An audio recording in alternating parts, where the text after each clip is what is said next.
Jangan kebanyakan mikir, mulai dari yang kecil aja dulu. Pernah nggak Anda merasa ragu atau takut untuk memulai sesuatu?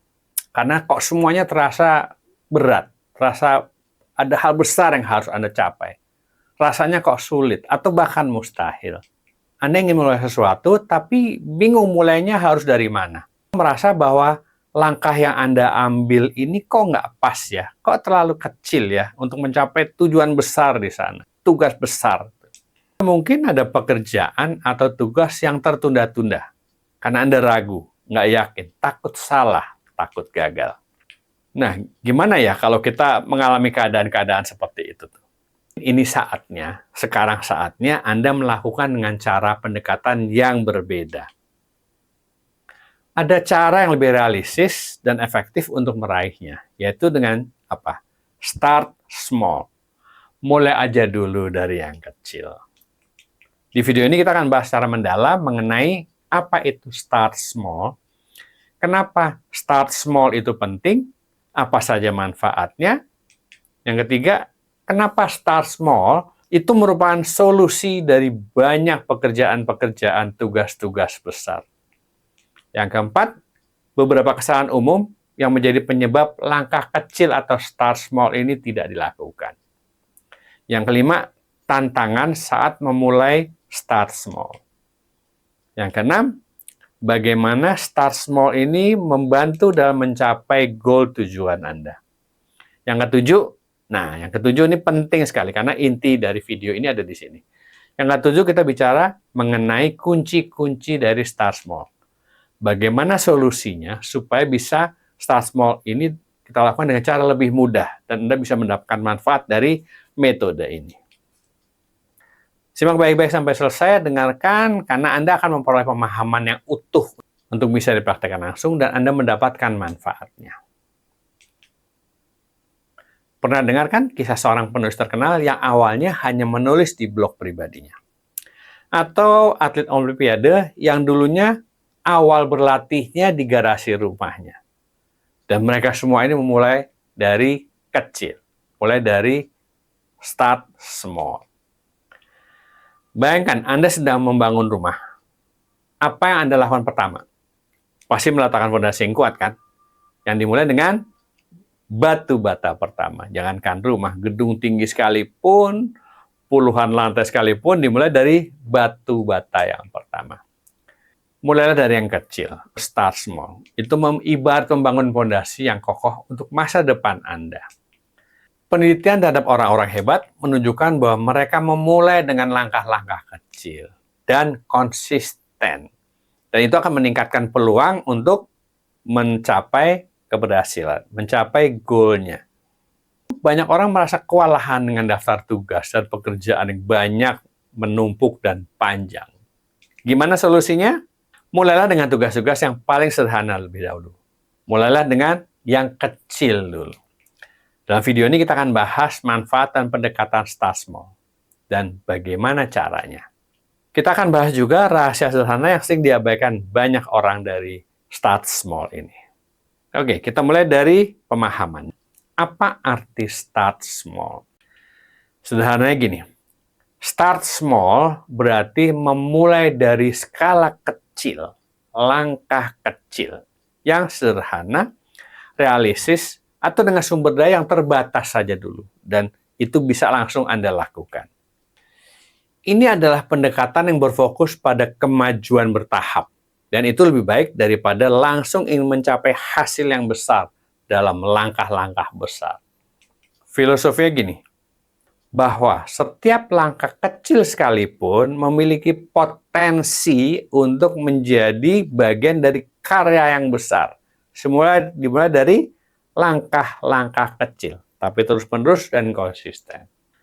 Contohnya, menulis satu paragraf setiap hari bisa menjadi buku dalam 1 tahun. Atau bahkan menulis satu paragraf setiap 2 hari. Tetap akan dapat buku dalam 1 tahun.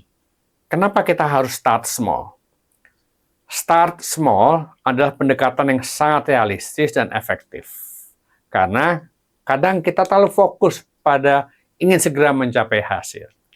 Dengan memulai kecil, Anda menghilangkan tekanan dan membangun momentum. Ini seperti menghidupkan api kecil sebelum menjadikan api itu menjadi api unggun yang besar. Langkah kecil meningkatkan motivasi.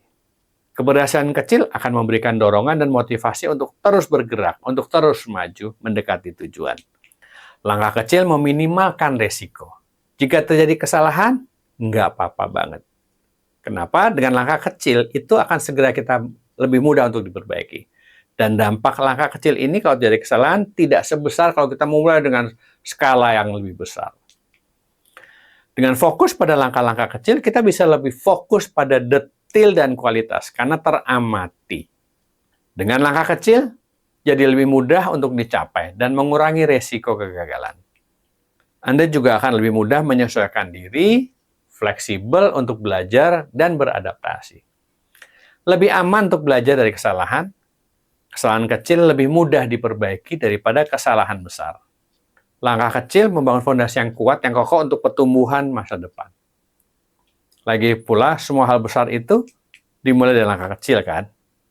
Bagaimana langkah kecil ternyata bisa membantu kita dalam mencapai tujuan apapun, gitu kan? Dengan memulai langkah kecil, Anda menciptakan pola pikir bertumbuh, berkembang. Anda mulai melihat progres sebagai sesuatu yang nyata, yang realistis. Ini membangun kepercayaan diri, sekaligus memberi Anda peta jalan untuk menuju tujuan yang besar. Anda bisa memecah tujuan besar menjadi langkah-langkah kecil yang realistis, yang lebih mudah untuk dicapai, untuk dilakukan.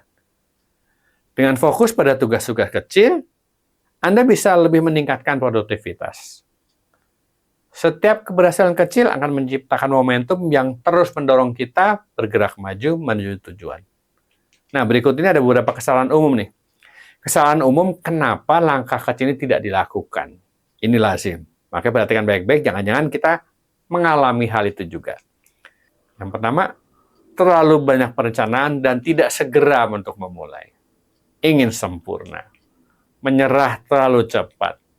Tidak sabar dan ingin segera mencapai hasil secara instan. Tidak menyesuaikan diri, terlalu kaku pada rencana awal dan tidak mau beradaptasi, takut salah atau takut gagal, tidak konsisten, kebanyakan mikir, dan kebanyakan berkalau-kalau. Kalau benar, kalau enggak gimana, kalau pas, kalau enggak gimana, kalau berhasil, kalau enggak gimana, kalau, hati-hati dengan pikiran berkalau-kalau. Itu jangan kebanyakan mikir. Oke, pada waktu kita ingin segera start small, ternyata ada saja tantangannya. Nah, saya akan share tantangan saat kita ingin memulai langkah kecil. Pada waktu ingin memulai langkah kecil, sulit untuk tetap termotivasi ketika kemajuannya kok terasa lambat ya gitu. Padahal memang ini kan langkah-langkah kecil, jangan pengen cepat-cepat. Yang penting ada progres. Yang berikutnya adalah merasa tidak cukup berarti. Karena langkahnya kecil gitu kan. Gitu. Ini tantangannya. Yang ketiga, harus menyiapkan segala hal dulu. Sebelum melangkah, menyiapkan berbagai hal. Kadang itu jadi menghambat. Gitu. Berikutnya adalah tidak sabar dengan prosesnya. Atau kadang kurang percaya diri. Atau merasa tidak mampu dengan cara seperti ini akan mencapai tujuannya. Nah, atas berbagai hal itu, bagaimana solusinya ya, supaya lebih mudah? Pertama adalah fokus pada progres, bukan pada hasil akhir. Ingat, fokus pada progres, pada kemajuan, pada pencapaian yang kecil-kecil itu. Yang kedua, bikin sistem pendukung, seperti mentor, coach, teman, pembimbing lainnya, dan sebagainya. Berikutnya, uraikan menjadi langkah-langkah yang lebih kecil. Buat rencana aktivitas dan tindakan yang lebih jelas yang akan memberikan arah. Rayakan keberhasilan kecil ini, small winning, setiap ada pencapaian sekecil apapun, meskipun itu kecil. Itu patut dirayakan. Dan cari dukungan. Berbagi dengan orang lain. Mendengar lebih banyak. Dan bisa jadi ini akan memberikan motivasi tambahan. Nah, gimana kalau hambatannya adalah sifatnya internal gitu. Ini caranya. Perfeksionis, ingin sempurna. Ingat, hentikan menuju sempurna. Hentikan berpikir harus sempurna. Mulai saja dulu. Segera, meskipun belum sempurna. Mulai. Kesempurnaan itu di sana, di ujung, bukan di hari pertama, bukan di besok. Lakukan, rubah arahnya. Itu yang menuju kesempurnaan. Jadi, hentikan berharap sempurna. Lakukan. Berikutnya adalah self-doubt, keraguan diri. Fokus pada aksi tindakan, pada action. Bukan pada keraguan. Lakukan. Kalau nggak pas, coba perbaiki, lakukan. Action. Langkah-langkah kecil akan membangun keyakinan diri. Lama-lama kita akan paham, oh ternyata memang itu yang harus saya lakukan. Oh ternyata memang saya harus mengalami hal seperti itu. It's okay. Jadi gimana? Apa langkah kecil pertama yang akan Anda ambil di hari ini? Ingat, langkah kecil Anda hari ini adalah fondasi untuk kesuksesan besar di masa depan. Segera bertindak. Mulailah sekarang, karena hanya dengan melangkah, Anda bisa tiba di tujuan. Oke, kita wrap up ya. Start small bukan sekedar strategi, tapi mindset yang akan membawa Anda ke level berikutnya. Jadi, ambil langkah kecil Anda sekarang, nikmati prosesnya, dan lihat bagaimana Anda tumbuh dan melampaui ekspektasi awal dulu. Oke, selanjutnya, apa langkah kecil Anda agar Anda bisa lebih bermanfaat bagi lebih banyak orang? Terima kasih, semoga bermanfaat.